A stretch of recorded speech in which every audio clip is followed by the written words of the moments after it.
കുറച്ച് സമയം കൊണ്ട് നല്ല നാടൻ ഞണ്ട് തോരൻ എങ്ങനെ വെക്കും എന്നുള്ളത് കാണിച്ചു തരാം. അതിഗംഭീര ടേസ്റ്റാണ്. ഇതുപോലെ ഒന്ന് വച്ച് നോക്കണേ.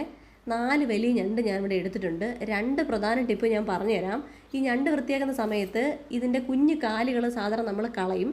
അപ്പോൾ ഇത് കളയരുത്. ഈ കഴുകി വൃത്തിയാക്കി നന്നായിട്ട് വൃത്തിയാക്കി വെച്ചിരിക്കുന്ന കുഞ്ഞു കാലുകൾ ചെറിയ ജാറിലിട്ട് നന്നായിട്ടൊന്ന് അടിച്ച് മഷി പോലെ അടിച്ചെടുത്തിട്ട് അതൊന്ന് അരിച്ച് അതിൻ്റെ സത്ത് നമ്മളത് വേവിക്കുന്ന സമയത്ത് വെള്ളത്തിൽ കൂടെ ഒഴിച്ചു കൊടുക്കണം.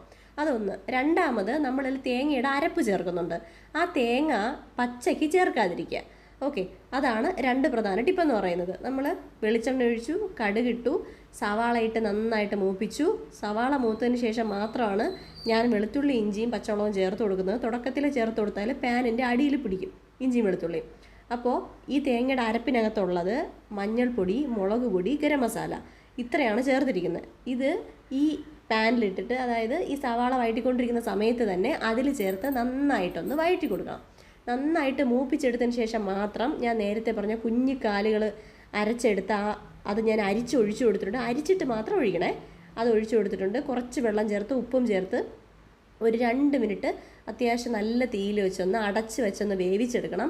ഈ തേങ്ങ മൂപ്പിക്കുന്നതിൻ്റെ ഒരു ഗുണമെന്ന് പറയുന്നത് നമ്മളത് തോരൻ്റെ പരുവത്തിലാക്കുമ്പോൾ ഈ കളറിൽ കിട്ടും. നല്ല ഒരു കളറിൽ കിട്ടും. ചോറിൻ്റെ കൂടെ വിരവി തിന്നുമ്പോഴൊക്കെ നല്ല ഭംഗിയായിരിക്കും, ടേസ്റ്റും ആയിരിക്കും. അത് വാങ്ങുന്ന സമയത്ത് കുറച്ച് ആവശ്യത്തിന് കുരുമുളക് പൊടിയും കൂടെ ചേർത്ത് വാങ്ങുക. അത്രയേ ഉള്ളൂ.